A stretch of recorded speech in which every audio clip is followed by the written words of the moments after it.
one egg at once, of course. But regardless, once you've got your gate worm, your job is going to be to walk around the map, and at some point, you should hear a radar ping, okay? It's going to go doo, doo. And then as you get closer to the location you need to get to, it's going to go and once it starts going like that, you're going to need to hold square. Your gate worm should get placed down, and if it's not getting placed down, just sort of look around, change the angle you're looking at things, maybe go back a bit, try and find the actual sweet spot. But your gate worm should appear in the air, it will then fade away, and in its place, you will receive a rune. Okay, it will be a purple apothicon word, so for example it might be Maroth, which is shadow. Hold square on it and you will get a rune of creation in your inventory. This needs to be done 4 times, because there are 4 eggs and there are 4 runes of creation. So, go around the map, look for an egg, get an egg, go in the apothicon, and by the way, I'll put as many spawn locations for the eggs as I know in the description of this video. So, I'm packing this thing full of information for you guys because I want this to be as useful a guide as I possibly can give you in as short a time as I can possibly give you, because we only solved this damn Easter egg today. So I'm making it as soon as, but as accurate as I possibly can. The description is full of information. Get your next egg, go to the apothicon, repeat the process, go to the map again, walk around in a different area. So if you walked around, for example, in DE, then you might want to try walking around in Shang, or maybe try walking around in the Scorn or something like that. Basically, go around the map, walk around, try and get these radar pings so that you can get your runes, and once you have all 4, good news, you are ready to go teleport. To do this, you're going to need to go over to the sigil, that's the purple symbol I mentioned earlier, in the Kino projector room, and have your entire team stand on it. Once they are on it, your entire team will teleport to the boss fight area, and you'll be able to start your boss fight. Now, before you go, I highly recommend you listen to what I'm about to say very carefully, okay? The way I do this, that I find the most easy, is I number the different runes of creation in my inventory, as you can see here, 1, 2, 3, and 4, reading left to right. Okay? And that means that when we're doing this next step, every time I need to call out which rune is which, I can just say 1 or 3, and people know exactly what I mean. If you say electricity, there's a chance someone's going to get confused because the one on the right does kind of look a bit electric as well, and I just feel like 1, 2, 3, 4 cannot be misunderstood. It just can't be. So, what I recommend you do is get everyone in your team on the same page. 1, 2, 3, 4 are 4 runes of creation, and then when you go into the boss fight area, if you run forwards, there's a book. It's the Chronoria. Hold square on it, and what it's going to do is it's going to start flicking through pages and give you an order. So, for example, it might show you an order of symbols such as 2, 3, 1, 4. And what I mean by that, it's going to show you 4 of the apothicon words, the runes of creation, and you need to know what the order is. So if it shows you the leftmost one first, then that's going to be 1 is first. If it then shows you the rightmost one in your inventory, Foundation will destroy every empire has built. And armed ships. Capable of laying waste. We know with certainty that there's war.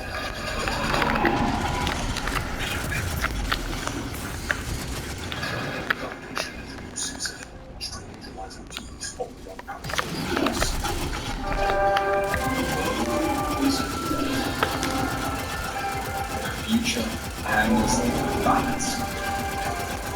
Be it peace or destruction.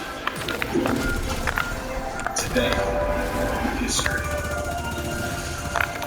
is being written.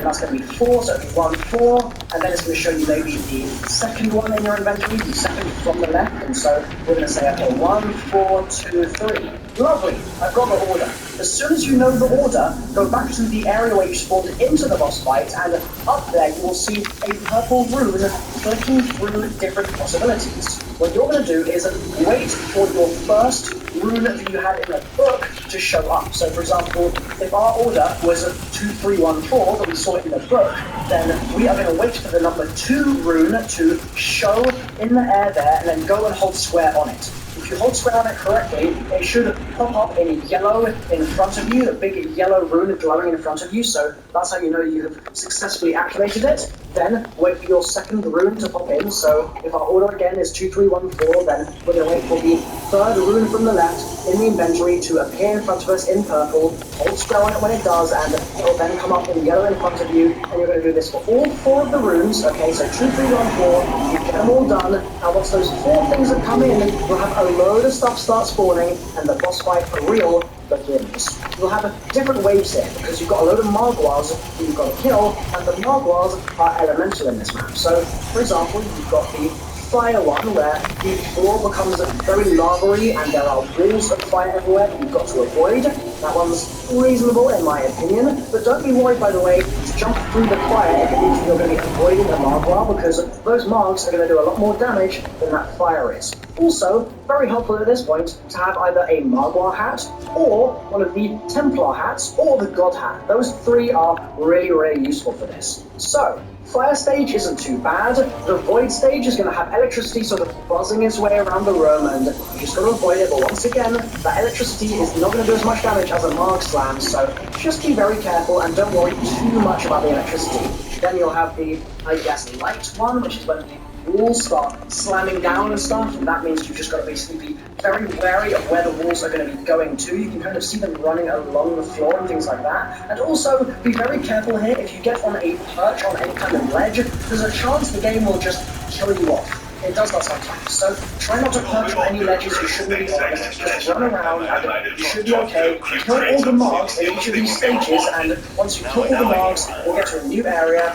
All the Margs get to a new area. If things aren't moving on for you, then maybe just go hold square on the Chronorium on the book, because there's a chance that'll sort of help the game prompt you forwards with it. But you should be able to just kill the Margs, maybe hold square on the book, and then go through those different stages. And once you have done all of them, what will happen is the summoning key in the center of the room will fall down, and you should be able to pick it up. As soon as you pick it up, you're going to be teleported back to the real world, you'll be back in Kino, and you'll have a summoning key.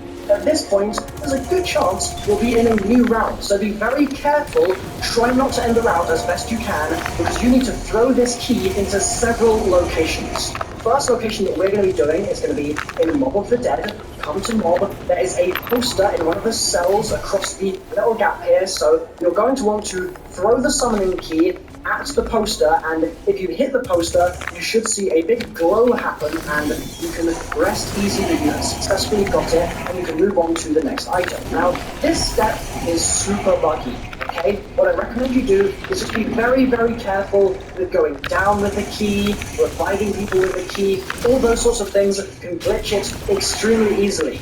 And if it glitches, what's likely to happen is Samantha's going to start laughing and take all your weapons away. So be very, very careful when you're doing this step. If you want to, just to give yourself some peace of mind, what I think might be a good idea is if you have 2 guns and then you're thinking about getting a key, just buy Mule Kit. And don't buy yourself a 3rd weapon, just have 2 guns that still have Mule Kit, and then you can pick up the key, and there's no way the game is going to glitch and think that you have too many guns and start taking your guns away, okay? So you should avoid the Samantha glitch if you do that. But anyway, I digress. We've got the Mob of the Dead poster. We're then going to be going to Origins, and in Origins there is a tombstone, which we're going to be throwing the key at once again. You should see that big white glow. Once you get it, you should have completed the tombstone.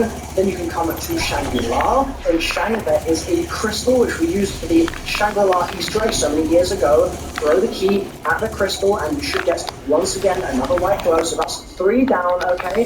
The next one is going to be in Kino der Toten. On the chandelier, there is a metal box. Come over to it, and for this one I recommend you angle yourself such that you are throwing it towards the front of the metal box, so almost in front of the metal box, and you should get it after a few attempts. This one can be a little difficult, but throw it at the metal box and you should be okay. So that's Kino. In DE, we will be throwing it at the clock, so come to the front of DE, throw it at the clock that is up there, which we shot for the Viking helmet, and you should once again get another one. Then come to Baruch, and in Baruch you're going to want to throw it at the MG42, which is above the fountain, so chuck it at the gun itself, you should see a white glow. And then in Nachron Totem, come downstairs, look through the invisible barrier here, and you'll see a red barrel. Throw it at the barrel, and you get, once again, a white glow. Once you have them all done, you should no longer have the summon. And that's a good thing, because that means you are now ready to go back to the Kino teleporter, and you should see that it's all buzzing and lit up again, and that means you can go in there as a team, and you will be teleported to the final boss. Now, this final boss isn't really that bad, in my opinion. Personally, I don't think it's really that horrible, but there's always a chance the trailer are going to patch it and make it worse and things like that, so I'm going to be as clear as I possibly can here. I really recommend that somebody has the thunder gun. I also recommend that you upgrade your armies during the game, because armies are very, very useful.